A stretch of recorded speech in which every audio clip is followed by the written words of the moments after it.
All right. Hello and good morning, good afternoon, everyone.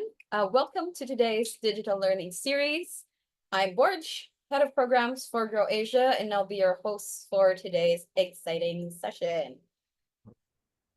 Now let's take a quick look at today's agenda. We have a packed and insightful day ahead, filled with valuable information and inspiring innovation. But before we begin, a few housekeeping notes.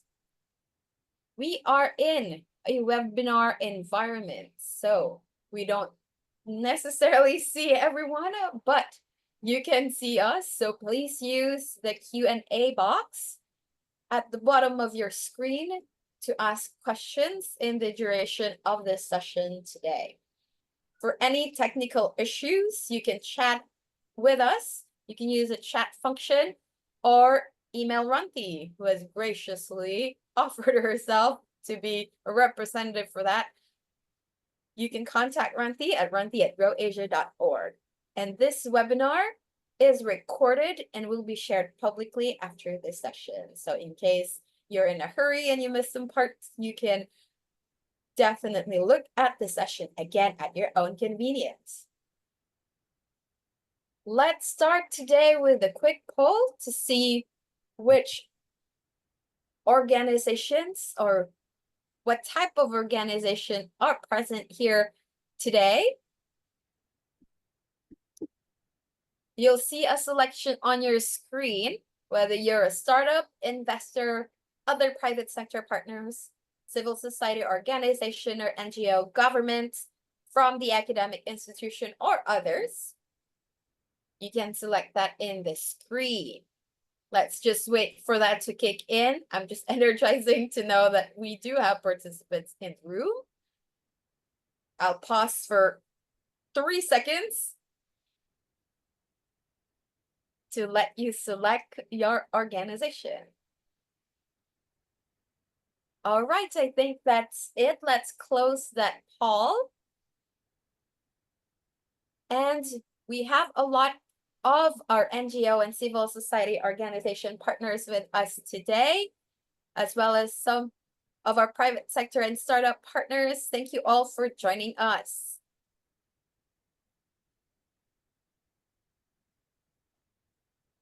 Now, for those who are new to our series, we are here, we are from Grow Asia, and we are established by the World Economic Forum and the ASEAN to build a more inclusive, resilient, and sustainable food systems through multi-stakeholder platforms. And today, you are joining us in our digital learning series as part of Grow Asia's GrowVentures program. It's a platform for our digital community of practice to share insights on how digital solutions can be developed and scaled up to benefit smallholder farmers. GrowVentures aims to accelerate the adoption of climate-smart innovations, putting digital solutions directly into the hands of farmers. We're supported by our corporate partners Visa and Taiwan, alongside the Ministry of Agriculture, Food and Rural Affairs of the Government of Korea through IFAD, under the Smallholder Economic Empowerment through Digital Solutions Projects, or SEEDS. And today's DLS serves as an innovation showcase as we all welcome and put into the spotlight the top 10 innovators for the Grow Asia Innovation Challenge 2024. These trailblazers will share their journey and solutions they have developed for the agri-food innovation space. Grow Asia is partnering with Beanstalk AgTech to source and partner with these high-potential digital agri-food innovators, contributing to climate-smart agriculture outcomes across Southeast Asia. And today's innovators will focus on carbon management and marketplace solutions. Let's all give them a virtual round of applause if you're able to. I am, so I will. And before that, allow me to introduce as well Paul Vautier, our incredible senior advisor for innovations at Grow Asia, that will be moderating the Q&A sessions at the end. So please keep your questions coming across the presentations today. And now let's welcome our first presenter to kick things off. Over to you, Vishad from Transitory. The floor is yours. Perfect. Thanks a lot. So we'll move on to the slide. Yes. Imagine a world where sustainability projects actually deliver on their promises, where impact is transparent, risk is minimized, and trust is built. I'm Vishan, co founder of Transitory, and we are making this vision a reality. Next. Today, 86% of sustainability initiatives fail to deliver on their promises. This is often due to inadequate governance, leading to policy gaps, operational inefficiencies, and financial risk. These shortcomings undermine investments, cast doubt on the impact claims, and leave stakeholders in the dark. Next. We are changing this with our digital MRV risk platform, which is AI driven and powered by a custom blockchain. Let me illustrate you with a real world example. Michelin Tire Group, one of our clients, is sourced rubber from smallholder farmers in Southeast Asia. They want to ensure sustainable agriculture practices are implemented. Two, they are procuring ethically sourced rubber. And finally, farmers' lives are positively impacted alongside ensuring environmental impact. Our solution caters a digital twin on ground agricultural activities and real time verification. We are tracking improvements in soil health by measuring soil and carbon with our soil probe in 30 seconds. Our predictive risk mapping tool identifies and helps mitigate operational, financial, and other risks across the value chain by preemptively prompting stakeholders to take corrective actions. Finally, farmers receive an additional source of income for implementing these sustainable initiatives.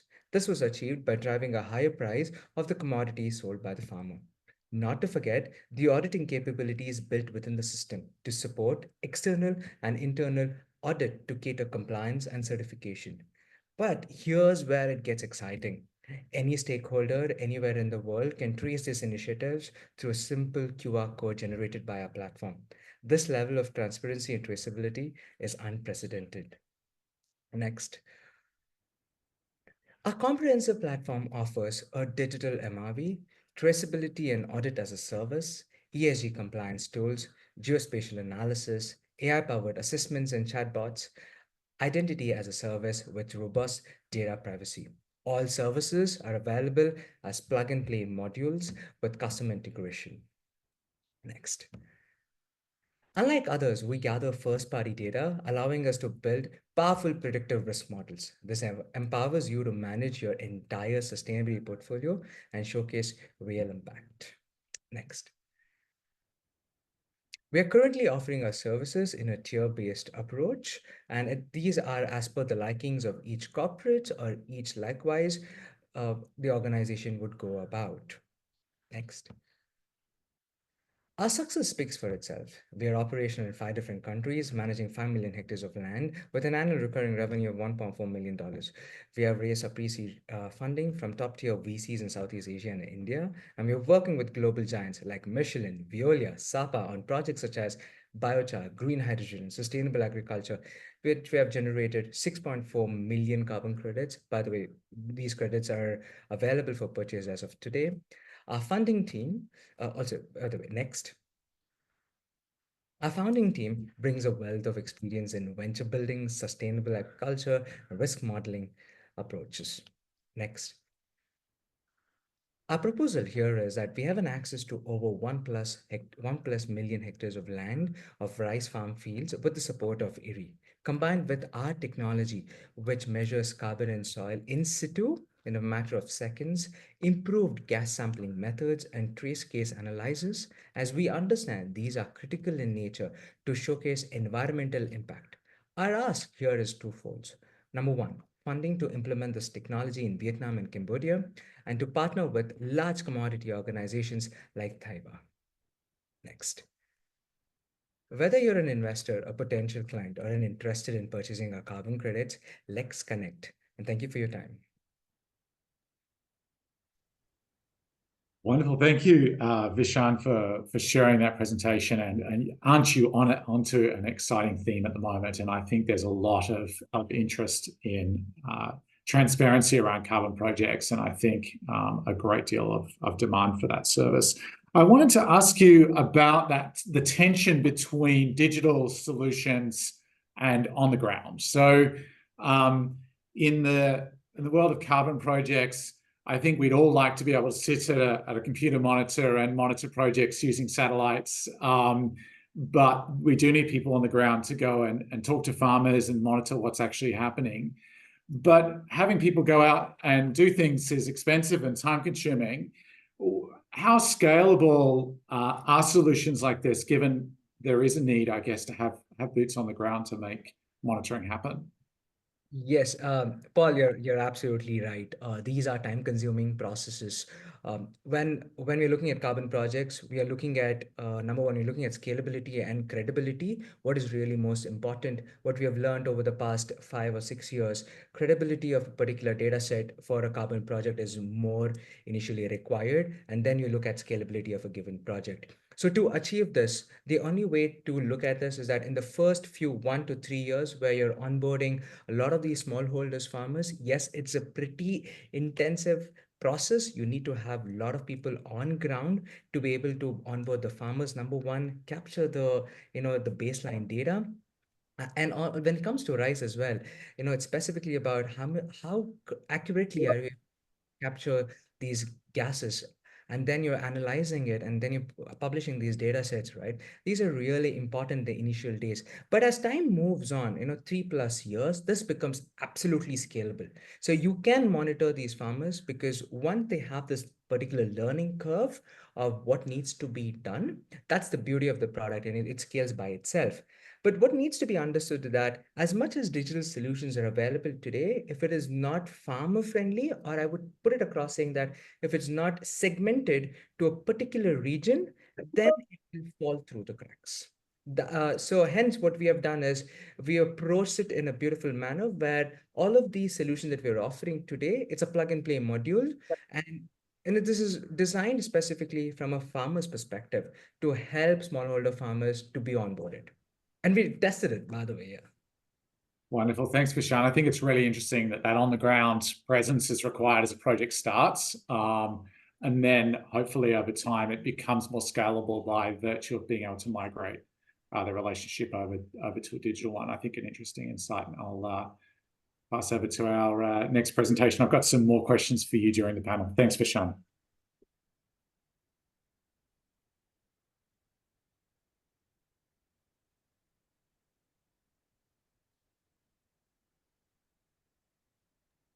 Right, thanks, Paul and Vishan. I'll introduce our next innovator from Thanks Carbon team, Dr. Haewon Kim and Mr. Tiger Lee. Over to you. Hello. This is Haewon Kim, CEO of Thanks Carbon. As our company name suggests, where is our deck?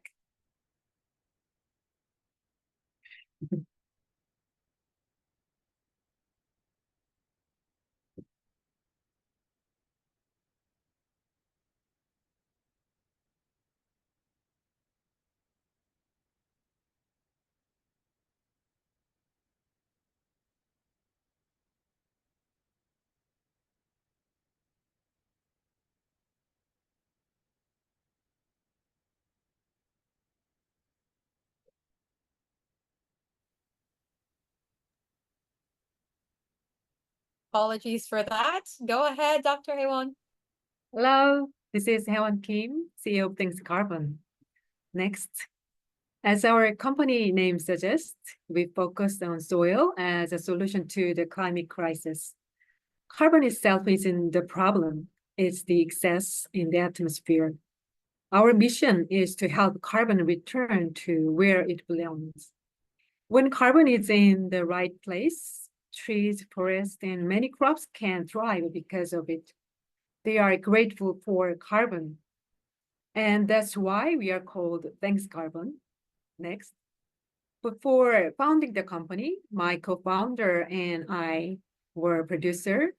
During our travels making documentaries, we met farmers practicing agriculture that not only produced good food, but also restored the soil. Inspired by their philosophy, we dove into studying carbon, which led us to create Thanks Carbon. Next. After founding the company, we met farmers in Haenam, Jeollanam-do, who were reducing methane emissions through water management in rice paddies.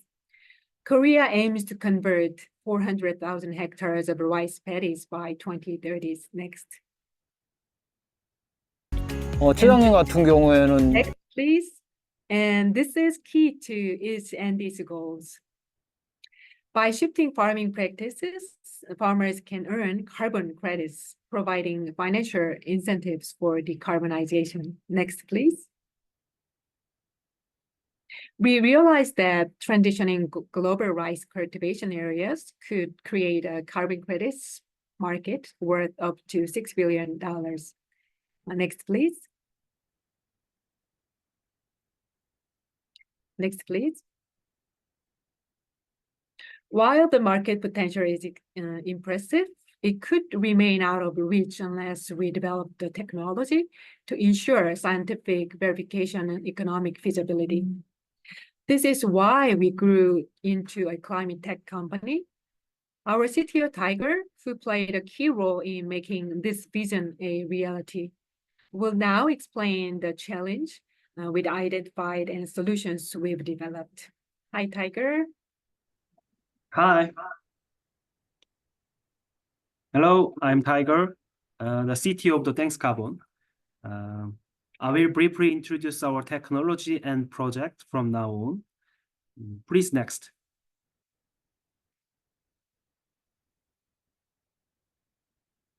On the right, you can see images about methane emission worldwide. You can see that emissions are concentrated in Asia, where the main rice farming area in the world.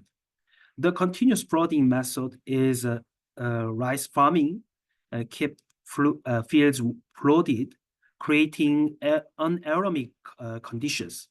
This leads to methane emissions. As you know, methane is 28 times more potential as a greenhouse gases than carbon dioxide. Next. However, using the AWD method developed by many agricultural researchers can reduce methane emission by 40% and water usage by up to 28%. Next. This method is also registered with major carbon credit certification bodies. It is allowing farmers to generate income from carbon credit. Next. But there are many challenges for farmers to implement AWD. It requires cost to prove AWD implementation and have complex carbon credit processes. So we developed our solution Heimdall to solve this problem. Next. So far, we've completed full pilot project. Through this project, we realized that measurement technology alone cannot solve this issue. In addition to measurement technology, we need to organize farms and manage them effectively. That's why we developed a comprehensive platform, Heimdall, which includes satellite and AI-based monitoring and farm organization management, as shown below. Next. Our mechanism consists of 5 components: application, satellite, land management, and farmer management. Next. We use a satellite, it allowing us to clearly monitor large area. Next. The satellite we use can intuitively detect whether a field is flooded. They operate dynamically, adapting to rice growth. It is allowing us to monitor the water level regardless of the rice stage of growth. Next. We also use satellite to accurately detect the boundary of the rice field. This is especially useful in countries like Vietnam, Bangladesh, and Cambodia. These countries do not have digital coordination system in the government. Next. The core of our technology is detecting changes on the ground using satellite and AI. This is used for MRV and predicting crop yield and measuring change in natural resources. Next. From now on, I would like to introduce our recent project in Thai Binh in Vietnam. Next. The Thai Binh project started from February and ended July this year. It covered 66 hectares involving 800 farmers. And it was done in collaboration with the IAE. They are the Vietnam's Agriculture Research Institute. Next. The project started with the field survey, followed by grouping the project area, as I mentioned earlier. Next. Then we trained farmer on AWD and how to use the Heimdall app. In this project, we using the Heimdall framework, we tested 1,500 cases to determine if AWD was applied.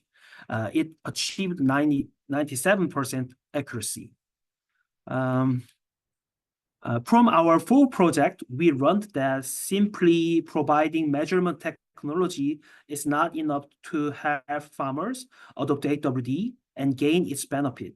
So we aim to develop our platform to support farmers throughout the entire farming cycle, from straw management to low carbon certification. And I'm sure that our solution improved the small-scale farmers' life. Next. Thank you for listening. Yeah. Wonderful. Look, thank you for that presentation. And I think it was interesting, again, seeing that theme of the blending of technology together with face-to-face interactions with farmers and cross-correlating data between those two, again, coming out very strongly, and I think is going to be a key theme of carbon projects going forward. Dr. Kim, I wanted to ask about behavioral change, because adopting AWD is not necessarily easy. It takes some time and some effort and some new ways of thinking and some new skills. What, in your experience, are some of the barriers for growers as you encourage them to adopt AWD? Can I answer the question? Of course, please do. Yeah, the concern of the farmers is different from the region. In Vietnam, they usually fear a decrease in yield. And in Bangladesh, they fear weed growth. In Cambodia, they fear weakness of the roots of the rice. So to convince farmer, we must demonstrate that there are no issue in the AWD. Before start the practical project, we should doing the pilot project there. And we conduct and we also have some educational section for the farmers, so they do not fear about the issue, and then we can do the project. Wonderful, thank you. It's such a clear expression of the key concerns, and they're great to keep in mind, aren't they? If we can have a lot of technology, but unless we are aware of and address behavioral change, we won't get the result we're looking for. So thank you for articulating that. I want to encourage participants to continue to file questions in the chat, and we will deal with those in the panel session at the end. Thank you to Thanks Carbon. Thanks, Paul, and thanks, Carbon team, Dr. Haewon and Mr. Tiger Lee. on to the next presenter for this afternoon. From Rice Farm, Sim from Rice. But before Sim, sorry, Sim, we'll also want to encourage again our participants to just use the Q&A box for any of your questions, as well as the chat box, and we'll get to you a little later after all the presentations has been done. Over to you then, Sim. Thanks, Borj. Hello, everyone. Good to meet you. My name is Sim, indeed. I'm from Rise, which is an agri-tech startup. Today I will try to tell you a little bit more about how we came about as a company, the proposition we offer to smallholder farmers in Rise, how we think about a sustainable business model and looking also to scale that across the region in Southeast Asia. And then finish off with our partnership model. That's also, I think, very important to highlight because we can't just do it by ourselves. We're a small startup, and we really like to engage with the wider ecosystem. So yeah, let's kick off. Next slide, please. So I won't dive too much into the detail because I'm glad that the colleagues at Thanks Carbon have already shared a bit on the issue with rice. But let me just briefly highlight from this slide that, of course, rice, as you might know, it's a very important crop globally, right? So about half the world's population is depending on rice in their diet on a daily basis. So the volumes are already big, and these are expected to grow by 2050 by 2x, and particularly to the global south, because that's where most of the rice is being cultivated. These are sometimes really small holding farmers, very rural areas with very uncertain income expectations. So it's a critical stakeholder group that we really need to protect, as it's so vital for food security globally. Next slide, please. So whilst it's very vast in volume, it's also very emission intensive and water intensive. So as Thanks Carbon also alluded to, the emissions from rice are mostly from a methane perspective. So the alternate wetting and drying, so AWD, is a water irrigation technique that is actually implemented to help reduce the methane emission from rice. And I will touch a bit later on that, particularly of why farmers are actually cultivating in flooded paddies. But secondly, also the water that is going into these flooded paddies is just tremendous. Just realize that a single bowl of rice is taking up a full bathtub of water. So that's the amount of fresh water that is needed to actually cultivate the rice bowl. So if you can imagine that the scale of rice is being grown, this is just an immense problem, equating to about 30% of freshwater resources. So back to the methane issue. If you could compare, or if you would look at it from a global scale, so methane from rice is actually representing 10% of global methane, which is huge, of course. And to put it in comparison, I always like to make the reference to it's even as large as global aviation. So all the flights throughout the world are less emission intensive than rice cultivation. Anyway, let's move to the challenge on the ground. Next slide, please. So what is actually happening on the ground, right? So I alluded to the farmers that are cultivating rice in flooded paddies. This is actually done just to prevent weed growth. So centuries back, farmers have found that weeds are actually the main issue for cultivating rice. It has a huge impact because weeds also eat up all the nutrients in the soils. So farmers have just started flooding their paddies to prevent this weed growth. Plus, it also then reduces the needs for pesticides to actually combat the weeds. So, but what happens under the water, as explained, there's methane bacteria actually growing. They're eating on the soil organic material, and through a fermentation process, this releases methane, which is indeed 28 times more potent and bad for the environment than carbon. So how should we actually change this, right? Because it's a behavioral change, and also alluded to the question by Paul earlier. How do you actually incentivize a change? And we found actually that farmers, when you talk to them on the ground, they face the real issues that they face are actually, there's three real issues. One is obviously from an economic perspective, right?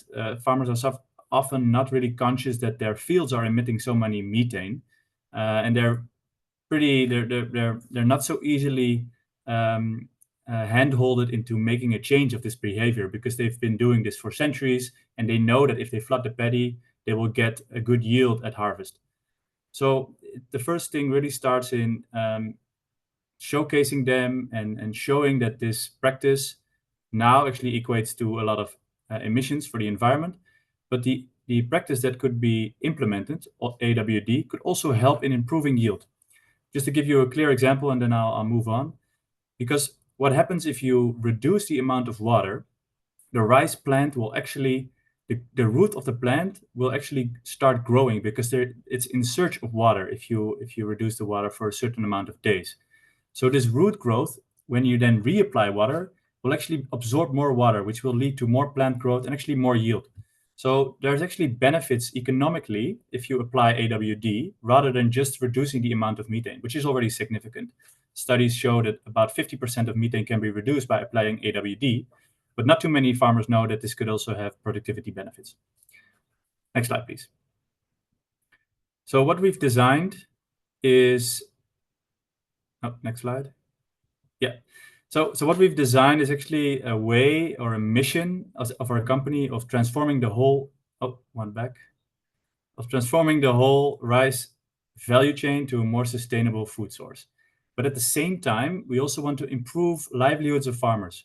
So in this case, impact and return go hand in hand, so that we can create a more sustainable food source for generations to come. Next slide. 3 minutes left. Okay, I'll speed up. So the key objectives for our platform are business model innovation. We're not creating a new technology here. We're really focusing on helping the farmers implement new practice changes, similar like AWD. So the adoption is critical, and we're looking to create a playbook that is scalable across other geographies. Next slide.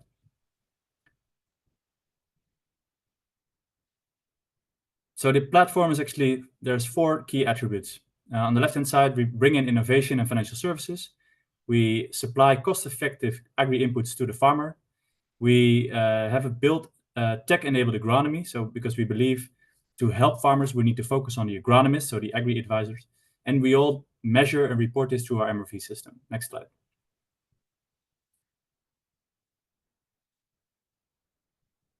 So here's a quick overview of what we've built from the MRV side. So as I mentioned, all our technology is focused on the agronomist, because we believe this person has it in its power to help the transition with the smallholder farmer. We don't focus too much on the smallholder farmer because they have many challenges, as I just alluded to. So our technology is tech-enabled agronomy. We've built, therefore, an application that the agronomist can use to actually implement the sustainable practice. So he or she will be guided to do all the tasks that are needed, for example, to implement AWD and capture all the relevant data to eventually also issue credits. Next slide.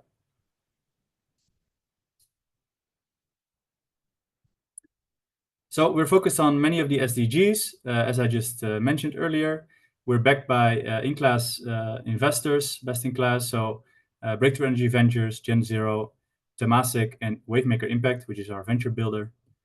And the last slide is a call to action. I'm wrapping up. Thank you very much. I wanted to ask you, we've talked a bit about behavioral change in the way that rice is grown and migration across to AWD.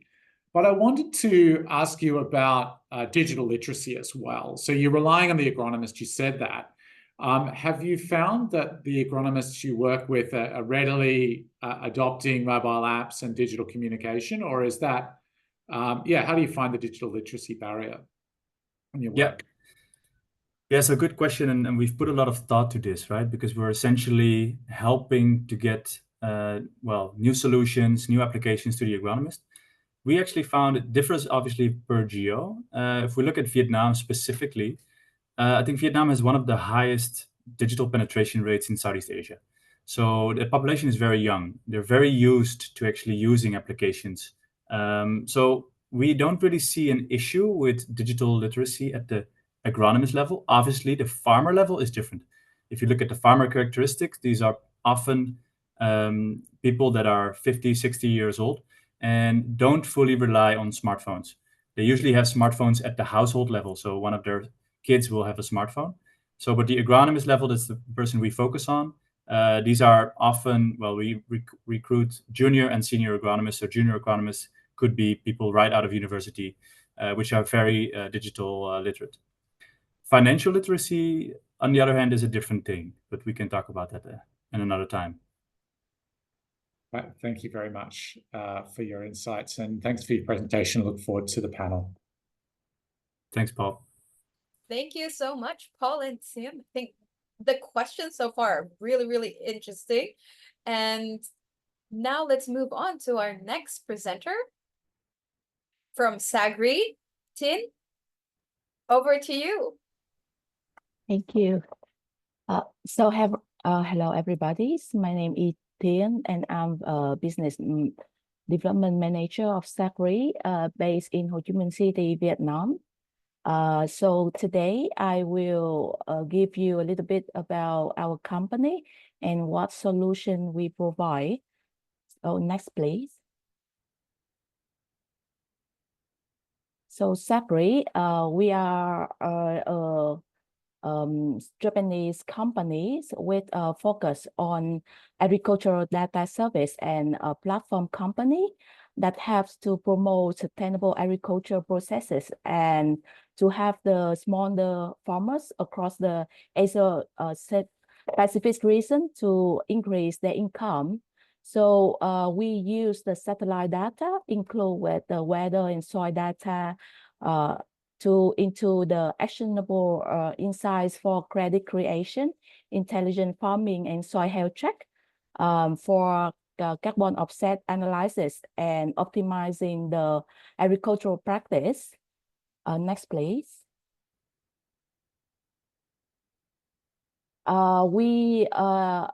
Our headquarters in Japan, but we do have two branches, one in Singapore and one in India.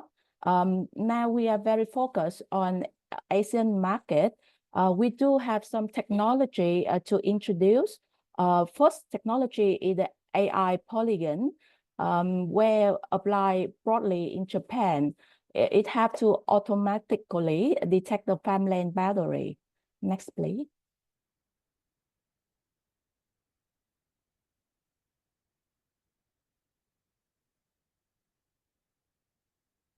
Next, please. The second, sorry, come back. The second technology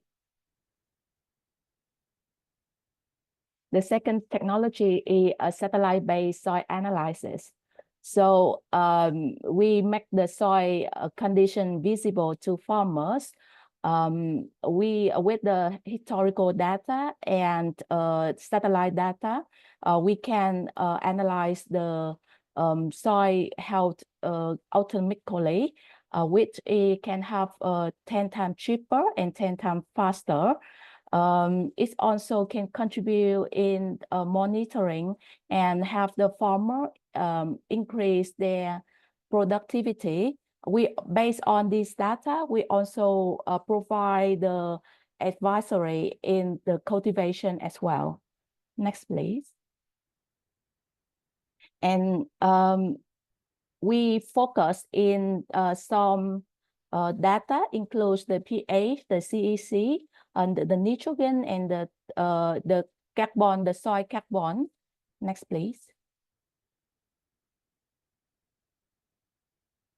And the third technology we are developing is the water detection from satellite data. So it's most focused on the AWD technology process for reliable data. Next, please.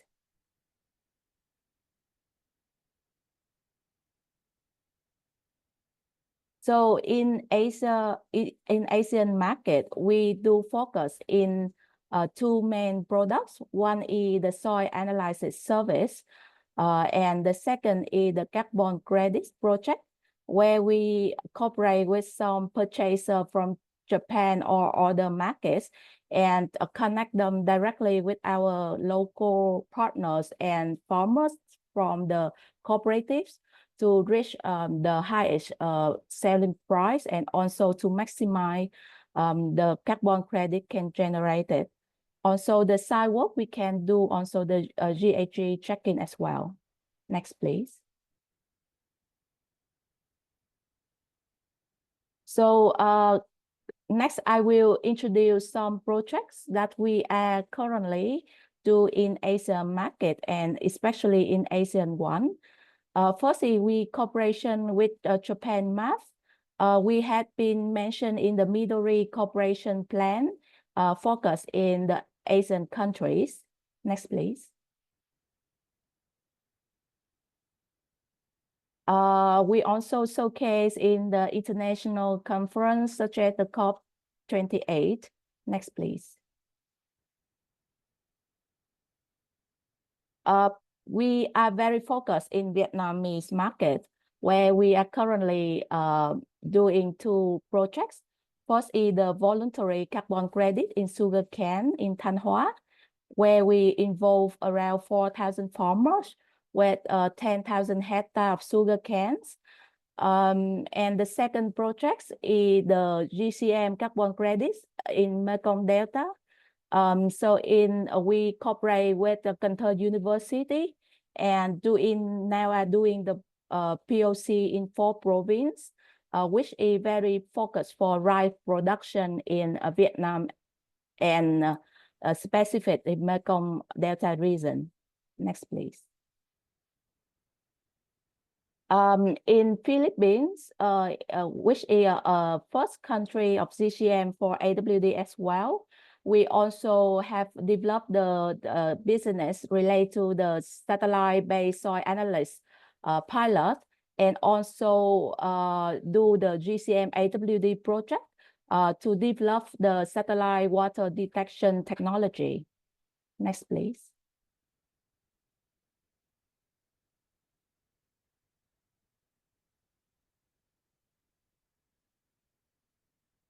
In Thailand and in Cambodia, we also doing some pilot for the AWD specifically, and also we do the advocacy for the regulation development as well to have to build the regulation that's suitable to develop the AWD in that 2 countries. Next, please. Next, please. Yep, so that's it on about my presentation today. So if you're interested in our products and would like to learn more about that, I'm very happy to be connected after this presentation. Thank you very much. Wonderful. Look, thank you. Thank you for that. And the emphasis on satellite is a really interesting one. I wanted to ask you the policy question. So most of the countries, and I know you've worked in several different countries across the world, I'm actually surprised by your geographic reach. Most of these countries are quite keen to capture the carbon market and help their farmers move to low carbon production. But I wanted to ask you about the regulatory environment and government incentives. Among the countries that you've worked in, what action can governments take that unlock these sort of projects? What makes them easier? What makes them more likely to succeed? Yes, very good question. Thank you for that. So I think governments themselves plays a very crucial role in the develop that market. So I think government, they can enhance the market by investing in the digital infrastructure, which could be the satellite data system or the AI integration, and create the supportive regulatory frameworks for carbon markets, which I think is very important. And also the government themselves can have in capacity building program for farmers. So we know that in Southeast Asia, the farmer usually a very small, that is the smallholder farmers, which should be subsidized or help from the governments for to convince and support them in financially and also guide them them on suitable practice and carbon credit generation. So yeah, I think so. Thank you. Thank you very much. And obviously a really important role for government as well as innovators. So thank you for that. As we move to our final presentation, I do want to remind you that we do have an opportunity for you to put questions in the chat, and we will have a short panel at the end. Thanks for that great reminder, Paul, and thank you, Tin, for the great presentation. Again, another awesome question. So I'm looking forward to more awesome questions at the end of the Q&A. And we'll take some of the questions from the Q&A box and the chat box as well. Now on to our next presenter, actually a final presenter for today, Vasily from Carbon Farm. Over to you, Vasily. Hi, nice to be here. Do I have the slides?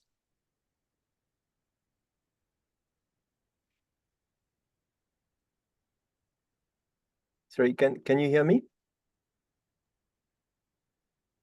Yes, we can. Sharing the slides now. One moment. Great, fantastic. So hi everyone, I'm Vasily Carantino. I'm the CEO of Carbon Farm. So I think we had a few examples here of satellite MRV player, and so we'll talk what Carbon Farm does in this space.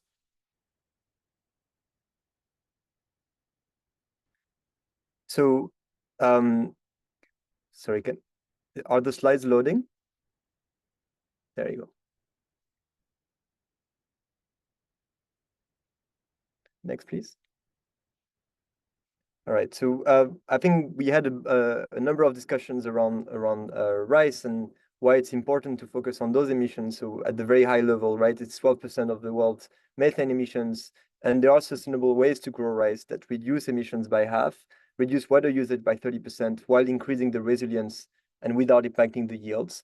And so essentially at Carbon Farm, our mission is to incentivize farmers to adopt those practices at scale. Next slide, please. So to do that, we use carbon credits. And essentially, I want to go through what it means to access carbon markets. So there is 3 main steps. First, farmers need to adopt practices that reduce emissions. And so I think we've talked extensively about alternate wetting and drying and all of those practices that reduce emissions. So that's the first step. Second, called MRV, so measure, report, verification. So it's really the step where you bring the evidence of a change in practices and you quantify how this change in practices led to a reduction in emissions.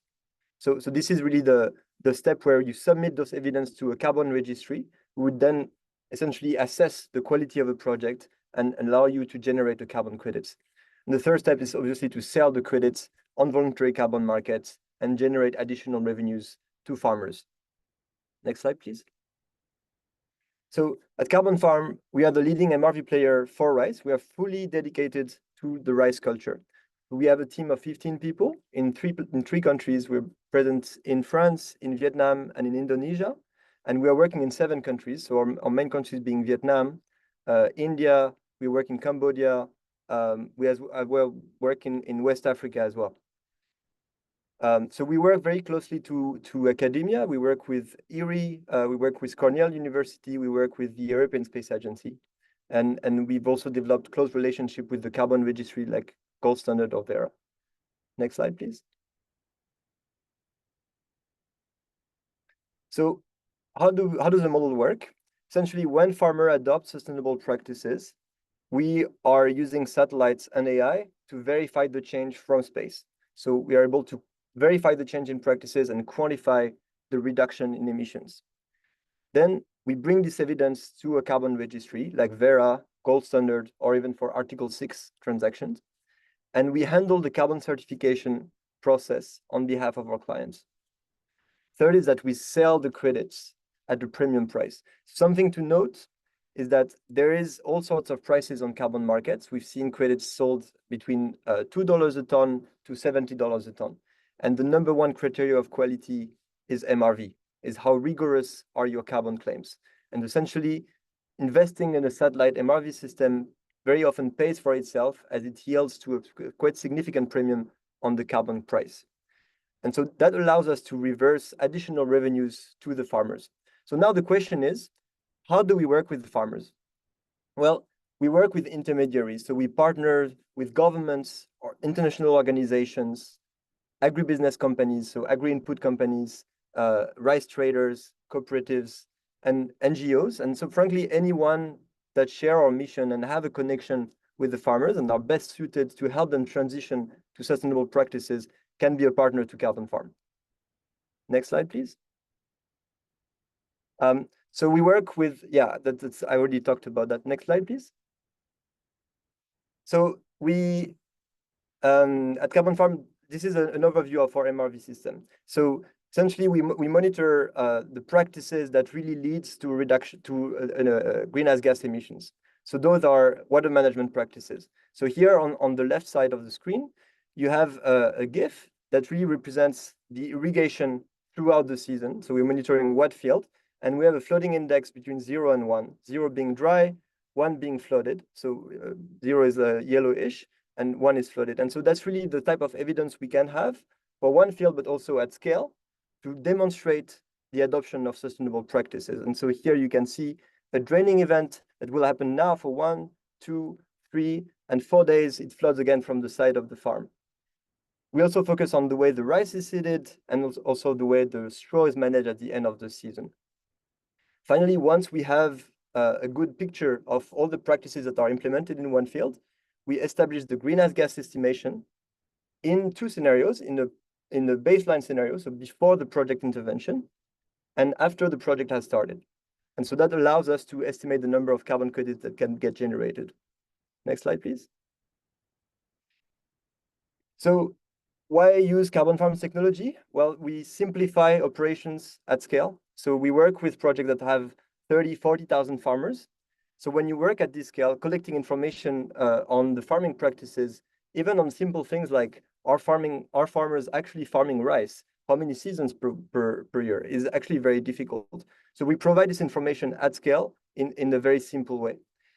Our solution is also near real time, so that allows project developers to have a way to intervene. If you notice that farmers in a specific village are not adopting the right practices, you can send an agronomist and see what's going on. Maybe there is a reason. And finally, there is more trust and transparency. So I already mentioned about that. There is no commodified price on carbon credits. And so when you bring very quality evidence of change, you increase the price of the credits and you're able to really get a premium. Next slide, please. So I've talked a lot about MRV. But at Carbon Farm, we support on 2 key dimensions. We support in MRV and we support in carbon asset development. So essentially, we help our partners to access carbon markets. So to access carbon markets, there's a number of steps that needs to happen, from the feasibility study to the stakeholder consultation to listing the project, and then every year an annual monitoring report and so on. And so we take care of this complexity to essentially enable any organizations to access carbon markets for rice. Next slide, please. So examples of that, we've been working with the Asian Development Bank on a feasibility study to do a carbon project in Cambodia. So essentially testing the farmers' appetite for a carbon markets in rice. So that's just an example of a feasibility assessment. On the other hand, we've also developed the first rice-based carbon project in Vietnam. So it's been about 2 years in the Mekong Delta in collaboration with ERI, Australian Department of Foreign Affairs and Trade, as well as Ricolto and Gold Standard. And so that's more of a demonstration project, a small-scale project on 2,000 hectares.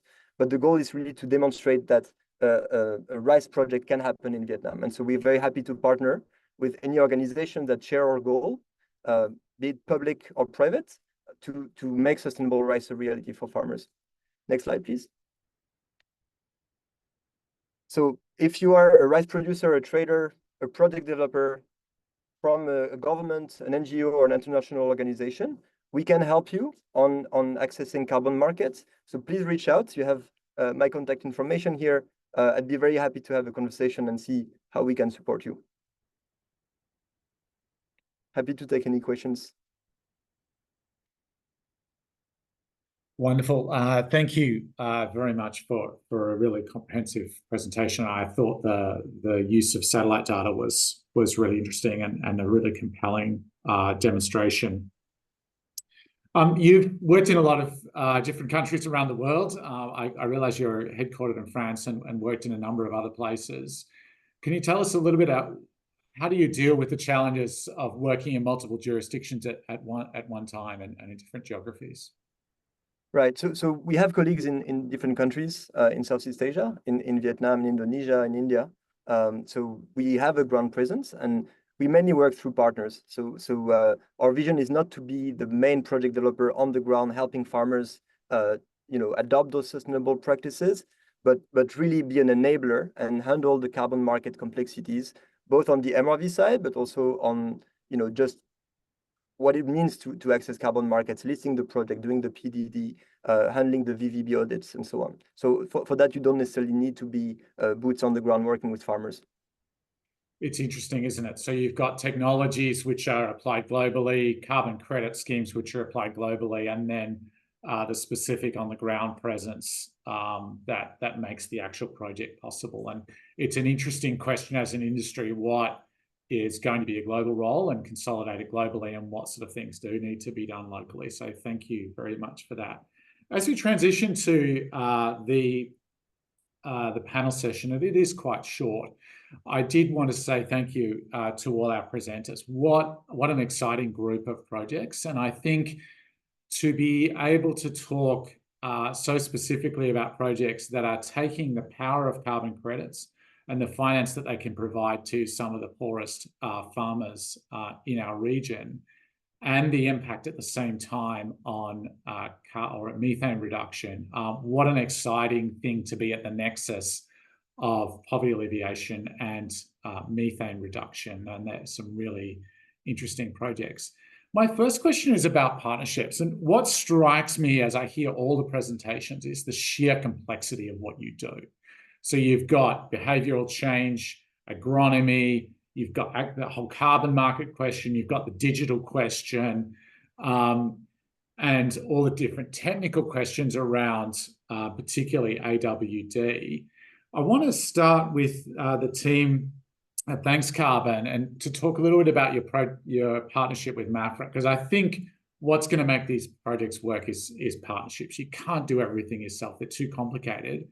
So I wanted to ask the team from Thanks Carbon about their partnership with MAFRA and the role that MAFRA's played. And then perhaps there might be another of you that wants to talk about a non-government partnerships, which has been really important to you, and I'll get you to nominate yourself. But Thanks Carbon, if you want to go first, that'd be great.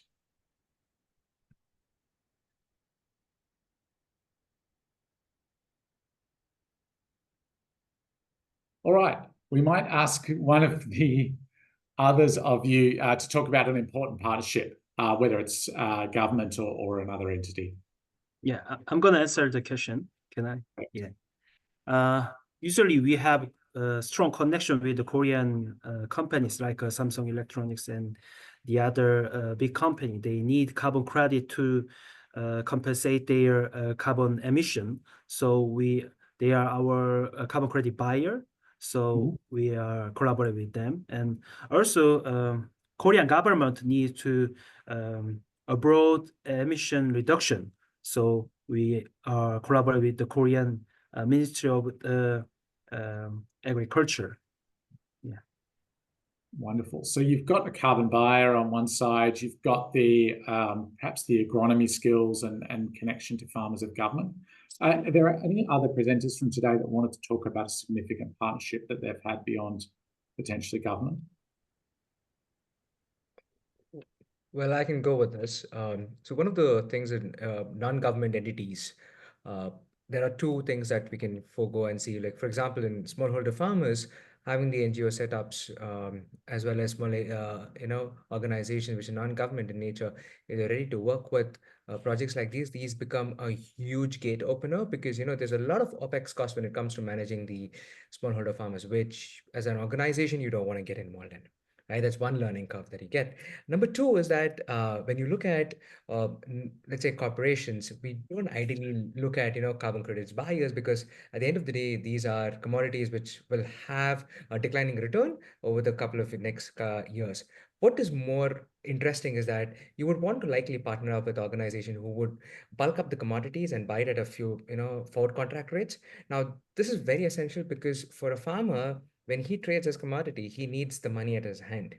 Now, if you're gonna do this, you can't do this with carbon credit. Carbon credits is about 3+ years and 4+years. You don't want to get tied up with that. Commodity is the quickest way to make money with the farmers, and tying up with organization like, for example, with rice, you would want to look at organization like Taiva because they, aggregate all the rice and they sell it at a huge price in the market. So you would likely want to tie up with these folks and work with them, because government sometimes it's like a Titanic ship. They take a lot of time to turn, but startups being startups, we are a speedboat. We want to turn as soon as possible.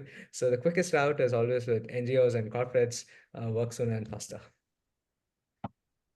Wonderful. Thank you, Vishan, and an interesting insight around credit. So I do want to come back to credits because there was some discussion about different pricing and wildly different pricing for credits according to how projects are validated.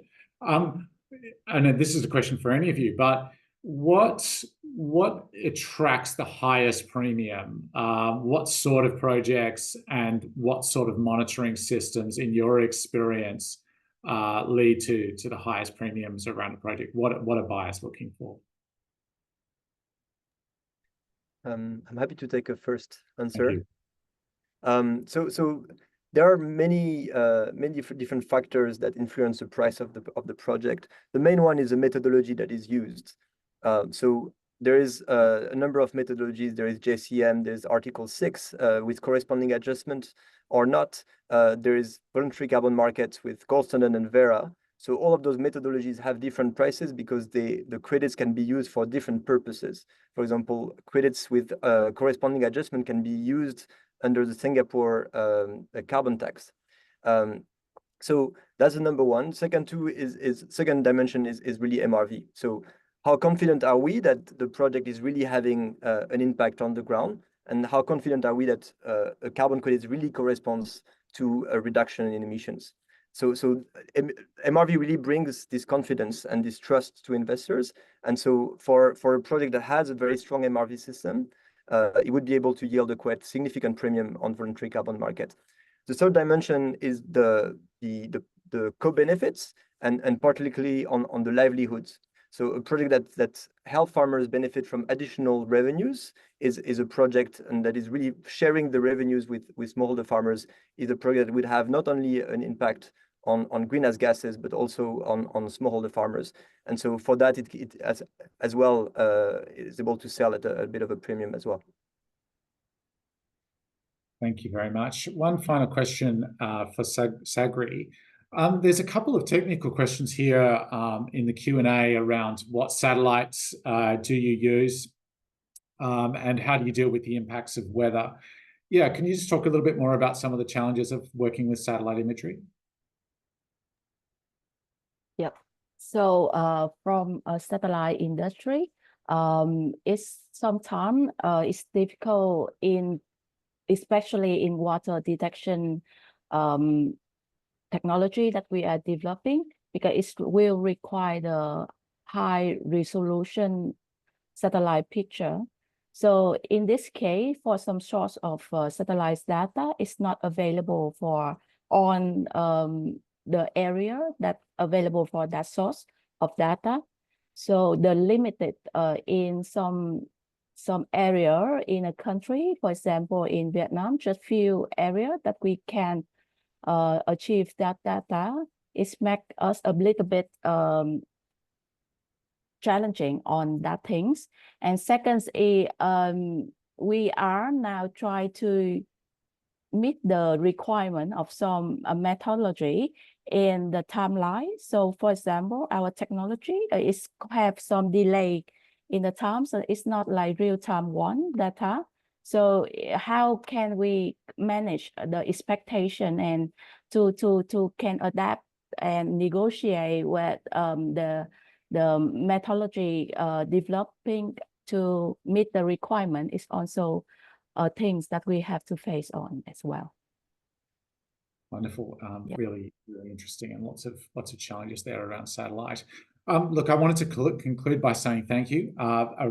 bunch of really interesting presentations, some overlapping content, obviously, which is always encouraging to see, and some disparate approaches as well, which is very encouraging and useful. The technology providers that you see here today represent the very top of a very large heap of applications that we reviewed as part of the Innovation Challenge. And we would encourage you to reach out to these entrepreneurs if you have projects, and seek their support and engage them around projects that you're running in our region. Thank you very much. Thank you. Thank you very much, Paul, and the rest of the panelists. That was a great interaction. I know we have not gotten to all of the questions that were in the chat, but if you can, we will probably answer that on some FAQs once we release the full list of the Grow Asia Innovation Challenge cohort participants, the innovators, top 10 innovators for 2024. Now on to the next part of this afternoon's presentation. We just want to get a sense of everyone's session and how it has gone for you so far. So I'd like to know from you, our audience. Let's pull up that poll. And yes, please proceed and answer the questions. While our participants are doing that, I would like to ask our panelists and my co-host today, Paul, to stay and turn your videos on as you are now, so we can take a great photo after to commemorate our session today. All right, I'll do a few seconds more so that the rest of our panel, our participants, to respond to the poll questions. But I think that's it. Thank you, Susie. We may now end that quiz. Thank you. And I'm just gonna bring down the slide so we can see the rest of the panelists. Spotlight, please, so we can take that photo. Are you ready? Give us your best smile, folks. Part 1 of 2. Right, just waiting for the rest to get on my screen. And sorry for making you hold your smile for a while. You're very used to smiling, I can see that. All right, I think this is it. In 1, 2, 3. Great, thank you so much. And yes, so finally, for the rest of thank you so much again to the panelists this afternoon, Transit Tree. Thanks Carbon, Rice, Sagri, and Carbon Farm for presenting your innovation to the Grow Asia Network and the rest of our friends in the region and globally. Thank you once again to Paul for moderating this session, and thank you for our audience for sharing with us your questions and interest in the digital learning series. Now, if you're not already following us, go follow us on LinkedIn. The QR is flashed there on your screen. And if you have any questions on any Grow Asia matters, you can contact us at info@growasia.org. And my colleagues from the PPSA has been sharing the information from our panelists. If you didn't catch your QR earlier, you will be able, we will be sharing the full list of the top 10 innovators for the Grow Asia Innovation Challenge in a few days. So watch out for that on our LinkedIn space. And thank you again, everyone, for joining us. Don't forget to register for tomorrow to meet the rest of the top 10 innovators for the Grow Asia Innovation Challenge. This is Borch once again from Grow Asia. This has been your digital learning series for today. Thank you very much. Have a good day. Bye-bye. Thank you.